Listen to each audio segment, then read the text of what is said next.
Assalomu alaykum hammaga, Shirin Dunyo kanaliga xush kelibsiz. Bugun sizlar bilan har doim o'xshab chiqadigan ishonchli retsept bilan yumshoqqina mazali pirog tayyorlaymiz. Tayyorlanishi ham juda ham oson va issiqqina choylar bilan yeyishli mazali pirog bo'ladi. Ishimizni boshlaymiz. Kattaroq chuqurroq idishimizga 4 dona o'rtacha kattalikdagi tuxum, har doimgidek 1 chimdik tuz,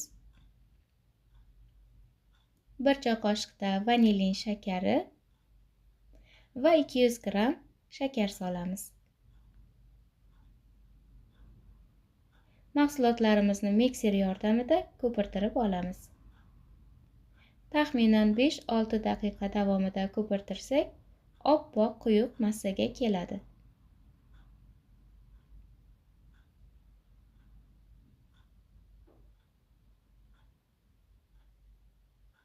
Mana tuxumli massamiz chiroyli bo'lib ko'pirib chiqdi.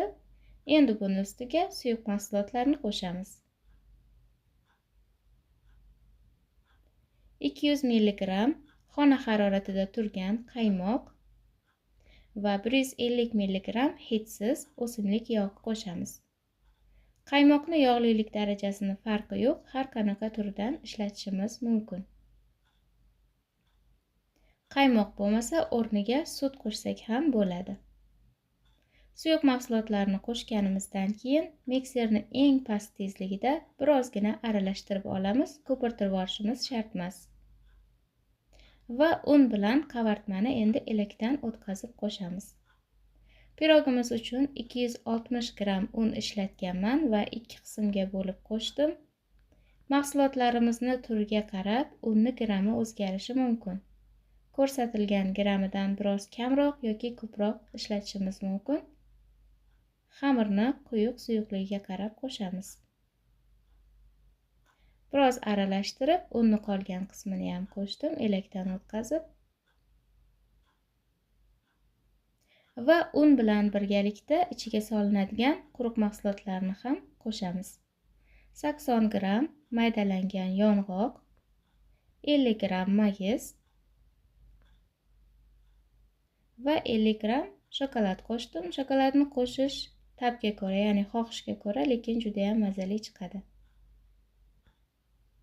Endi sekin-sekin aralashtirib, pirog xamirini tayyorlab olamiz. Bu arada duxovkamizni ham tepa pastini baravar qilib qizitib qo'yishimiz kerak. Pirog xamirimiz tayyor. Endi buni oldindan qog'oz to'shab tayyorlab qo'yilgan qolipimizga quyib olamiz. Qolip hajmi 20 cm ga 20 cm li. Har qanaqa qolipda pishirishimiz mumkin.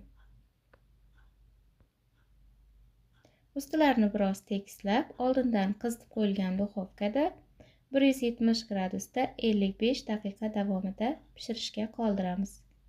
Duxovkalarni ham turiga qarab pishish vaqti o'zgarishi mumkin. 40 daqiqa yoki 45 daqiqada ham pishib tayyor bo'lishi mumkin. Yog'och cho'p bilan tekshirib ko'ramiz. Ichlari to'liq pishgan bo'lsa, duxovkadan olishimiz mumkin. Pirogimizni qolipidan ko'chirib olamiz.